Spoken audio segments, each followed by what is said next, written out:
Assalamualaikum warahmatullahi wabarakatuh. Nama saya Ira Yuliana, NIM 877327125, Prodi PGSD. Di sini saya akan menjelaskan proses lahirnya Pancasila. Pancasila tidak hadir begitu saja, melainkan melalui perjalanan sejarah yang panjang. Sejak sidang BPUPK, Piagam Jakarta, hingga pengesahan dalam UUD 1945, para pendiri bangsa berjuang merumuskan dasar negara yang dapat menyatukan seluruh rakyat Indonesia.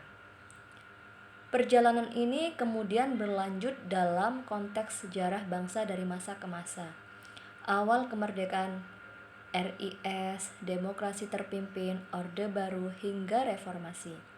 Sebagai generasi muda, penting bagi kita untuk tidak hanya memahami peristiwa-peristiwa itu, tetapi juga merefleksasikan pelajaran yang dapat diambil untuk menghadapi tantangan zaman sekarang. 1. Proses lahirnya Pancasila, BPUPK, Piagam Jakarta, dan PPKI. Pertama, BPUPK. BPUPK dibentuk oleh Jepang pada tahun 1945 untuk mempersiapkan kemerdekaan Indonesia.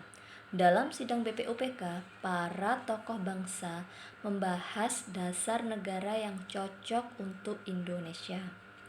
Pada sidang pertama BPUPK, beberapa tokoh seperti Muhammad Yamin, Supomo, dan Soekarno menyampaikan usulan dasar negara. Pada tanggal 1 Juni 1945, Soekarno menyampaikan gagasan tentang Pancasila yang berisi 5 dasar negara Indonesia. Kemudian yang Piagam Jakarta, PPKI. PPKI bertugas mempersiapkan kemerdekaan Indonesia setelah BPUPK dibubarkan.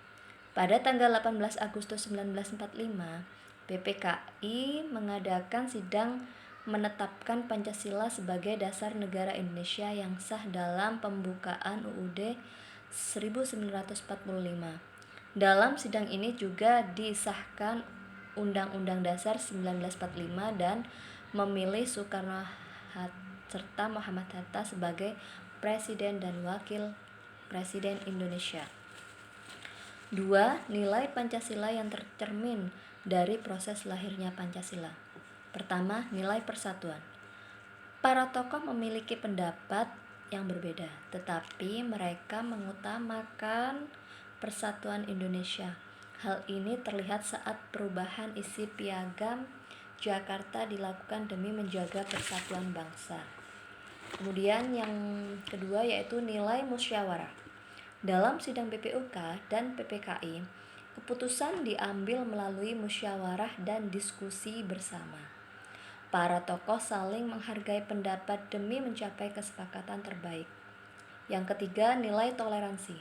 Tokoh-tokoh bangsa menunjukkan sikap saling menghormati antar agama dan antar golongan. Mereka rela mengubah rumusan sila pertama agar semua rakyat Indonesia merasa dihargai. Dan yang keempat, semua tokoh nilai cinta tanah air. Semua tokoh bekerja keras mempersiapkan kemerdekaan dan dasar negara demi masa depan Indonesia yang merdeka dan bersatu. Dan yang terakhir yaitu nilai tanggung jawab.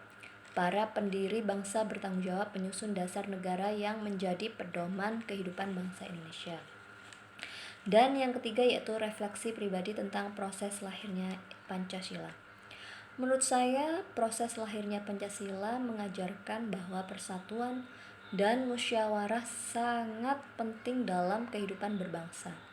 Walaupun para tokoh memiliki perbedaan pendapat, mereka tetap mengutamakan kepentingan bangsa di atas kepentingan pribadi atau golongan. Pelajaran yang dapat kita ambil adalah kita harus saling menghargai, bekerja sama, dan tidak memaksakan kehendak kepada orang lain. Sikap toleransi juga penting agar kehidupan masyarakat tetap damai dan rukun. Nilai-nilai tersebut masih sangat relevan bagi generasi muda saat ini. terutama di era media sosial yang sering menimbulkan perbedaan pendapat dan konflik. Generasi muda perlu menjaga persatuan, menghormati perbedaan, dan menggunakan musyawarah dalam menyelesaikan masalah agar bangsa Indonesia tetap kuat dan harmonis. Demikian penjelasan dari saya, kurang lebihnya saya mohon maaf dan wassalamualaikum warahmatullahi wabarakatuh.